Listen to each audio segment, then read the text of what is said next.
কাজের কাজ তো একটাও করতে পারেন। এই রুস্তম শুধু মুখে বলে না, কাজে প্রমাণ করে।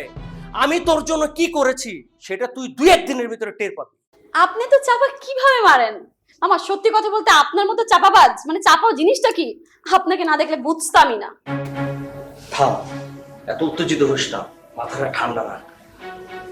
তোর স্বামী এবং তোর শাশুড়ি এরা কিন্তু লোক সুবিধার না। এদের সাথে খেলতে হলে একটু অন্যভাবে খেলতে হবে। হুটহাট করে কোনো সিদ্ধান্ত নেওয়া যাবে না, সিদ্ধান্ত নিতে হবে ভেবে চিন্তে। আপনার এই সিদ্ধান্ত নিতে নিতে আমি তো এই বাড়িতে নির্যাতিত হচ্ছি মামা। তুই যে নির্যাতিত হচ্ছিস তার কোনো চিহ্ন তো দেখতে পাচ্ছি না। মামা আপনি কিভাবে দেখবেন? আপনি তো চোখের মধ্যে কাঠের চশমা পরে থাকেন। আজকে যে আমার স্বামী আমার গায়ে হাত তুলছে এটা আপনি জানেন না? কি? তোর স্বামীর এত বড় সাহস আমার ভাগ্নির গায়ে হাত দেয়? থাক মামা, আপনি না অনেক উঁচু গলায় কথা বলছেন। আপনি যে কি করতে পারেন সেটা আমাকে বলা লাগবে না। আচ্ছা ঠিক আছে, আমি না হয় ফোনে কথা বলছিলাম, কিন্তু তোর মা কি করছিল? আপনি জানেন না মা অসুস্থ? মা তো ঘুমাচ্ছিল।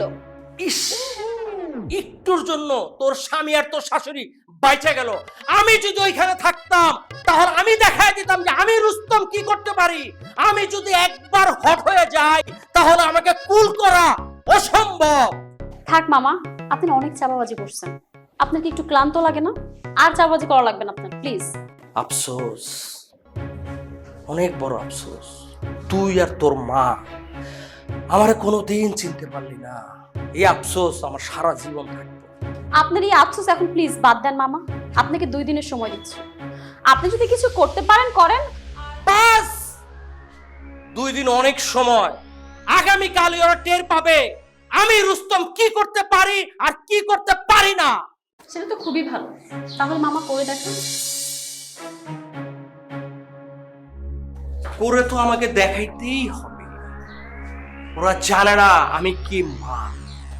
ওই রিনা খান আমাকে কথার জালে আটকিয়ে আমাকে একটু ঘোরের মধ্যে ফেলে দিচ্ছে। এইবার আমি ওদেরকে দেখাবো কত ধানে কত চাল।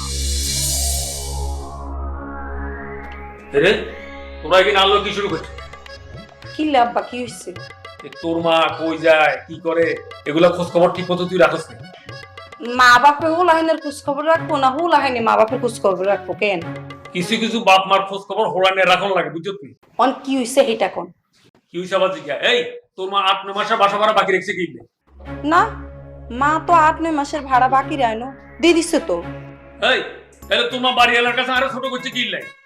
বাড়িওয়ালার কাছে আনার শুরু করছে, আমি তো এটা বুঝতে পারতেছি না। আর মনে আপা মা মনে ভাড়া দিয়ে দিচ্ছে, বাড়িওয়ালা বয়স হয়েছে তো মনে নেই কইতো। এই একদম ফালতু কথা কবি না।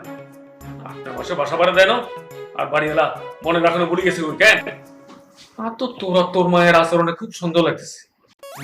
আয় কিচ্ছি আর না আর সন্দেহ করেন কি না তোর কথাবার্তা শুনি মনে হইতেছে তুই আর কাছে কিছু লুকাইতেছ। আচ্ছা শোন, তোর একটা কথা আমি জিজ্ঞেস করি। কি আর কোন? আচ্ছা তুই যে বাদশার মতো একটা ফালতু পোলার বিয়ে করবি এত পাগল হয়েছিস কি? তুই বলে হেতেরা ছাড়া আর কারো বিয়ে করতি না? আবার না তো জানেন না হাতের কোটি কোটি টিয়া টিয়া টিয়া হাতে স্বর্ণ গয়না টিয়া হইছে কিচ্ছু অভাব নেই। হাতের লগে যদি আর বিয়ে হয় শুক্র পে শুক্রবার আর খালি টিয়া হইছে থাকলেও বলি হ্যাঁ, এটা মানুষের ব্যাপার আছে না? তোর লগে হাতের লগে মিলেনি। আইগিন কিছু জানি না আনে যা কোনের মারে কোন। তুই বিয়ে কি তোর মা করবি না তুই করবি? কোন তোর কেন কথা কই? আমি কিন্তু মনে মনে একটা সিদ্ধান্ত লই ফেলছি। তোর বিয়ে আমি বাড়িওয়ালার হলা সম্রাটের লগে দিব। ওই যে বাদশা না থাকো এত লোক আমি তোর বিয়ে দিতাম না। আল্লাহ আব্বা আন্নে কিন কি এখন সম্রাট ভাইরে তো আমি ভাইয়ের মতো করেই রেঞ্ছি। আমি তো হাতের কোনোদিন স্বামীর নজরে রেনি না। এই একটা সোয়ার মারবো। ওই বিয়ের আগে কেউ কারে স্বামী নজরে দেখেনি? স্বামীর নজরে দেখি বিয়ের হরে। ওই তো হইলো ওই একে কথা, কিন্তু সম্রাট ভাই যে রাগি আমি হাতের লোক সংসার করতে মাইতাম।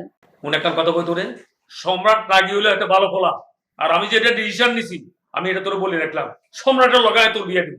আমার লোক কোনো উল্টা ফলা করি না।